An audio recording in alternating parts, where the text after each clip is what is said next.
She gasped like a trapped animal, voice raw and tearing through the still barn air. "I can't breathe!" And the moment those words hit him, the millionaire rancher moved before his mind could catch up, because men who survive the frontier learn fast that hesitation kills.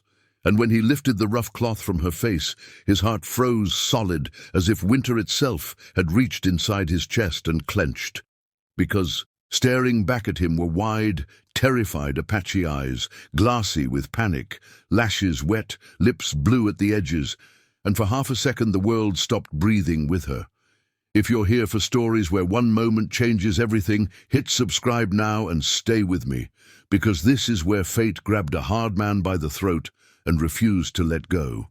He had bought land, cattle, power, but never a moment like this. Never a girl bound and hidden in his own supply barn, barefoot on cold dirt, wrists raw from rope, chest heaving like she'd been running from death itself.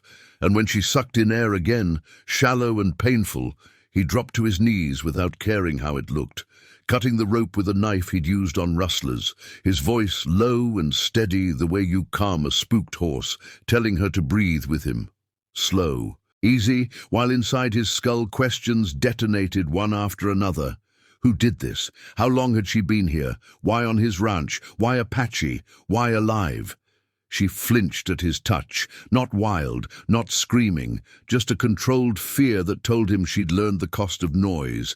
And when she finally pulled free, she didn't run. She just stared at him like she was deciding whether he was another kind of danger. Outside, the wind dragged dust across the plains, and the sun bled orange over the fence line, and he realized with a cold certainty that whoever left her here expected her not to survive the night. He offered his coat, and she hesitated, pride fighting survival, then took it, wrapping it tight, shoulders trembling as her breath steadied. And that's when he saw the bruises, old and new, careful marks meant to hurt without killing, and something ugly and protective, twisted. In his gut, he told her his name, slow, clear, like names mattered again, and she answered with silence, jaw set, eyes never leaving his face, measuring him the way hunted people measure storms. When he asked who she was, she finally spoke, voice hoarse but unbroken, saying her Apache name meant still water, and that alone told him she wasn't weak, because only the strong get named after things that endure. He promised her she was safe now, a lie he didn't yet know how to make true, because as night crept in, distant riders crossed his mind, men who sold bodies and land with the same smile, men who would not forget their lost property. He led her toward the house, every step heavy with the knowledge that the world he controlled with money and muscle had just been split open by a girl who couldn't breathe. And as the ranch lights flickered on, he understood one thing with absolute clarity. Saving her had just made him a target, and walking away was no longer an option. The dog started barking before the moon climbed high, low and angry, and the rancher knew trouble had already crossed his fence line, because animals feel danger long before men admit it. And when he looked at still water sitting stiff at his kitchen table, hands wrapped around a mug she didn't drink from, he saw the same awareness in her eyes, the kind that comes from surviving people who hunt humans like game. He told her to stay inside, but she shook her head once, calm and unyielding, and said softly that running only works when you know where to run, and he realized she wasn't asking permission to face what was coming. She was stating a fact. He armed himself, old habits sliding into place, rifle checked, revolver heavy at his hip, and when shadows moved near the corrals, his jaw tightened, because 3 riders meant confidence, meant they believed he'd fold, pay, hand her over, forget. He stepped onto the porch and called out, voice carrying across the dust, telling them to leave. And laughter. answered him, the kind that smells like rot and certainty, and one of them said she didn't belong to him. That word, belong, snapped something clean inside him. He fired into the dirt, close enough to speak louder than words, and the laughter died, replaced by calculation, and that's when still water appeared beside him, not hiding. Chin lifted, eyes hard, and the riders saw her alive, and their confidence wavered. She spoke in Apache first, words sharp as flint, and though he didn't understand them, he understood the tone, a promise, a warning, a refusal. One rider reached for his gun and the rancher fired again, this time not missing, and the night exploded into chaos, hooves tearing earth, gunshots cracking like lightning, dogs barking wild, and in the blur of motion he felt something strange and grounding as still water moved with him, not in the way of a damsel, but like a partner who knew the terrain of fear and survival. When it was over, the riders gone or bleeding into the dust, silence returned heavy and final, and the rancher stood there shaking, not from fear, but from the understanding that this wasn't over, not by a long shot. Inside, he bandaged her scraped arm, and she let him, watching his hands, and finally asked why he didn't sell her back, because men always choose profit. He didn't answer right away because the truth surprised him too, and when he finally spoke, he said some things can't be bought once you see them clearly.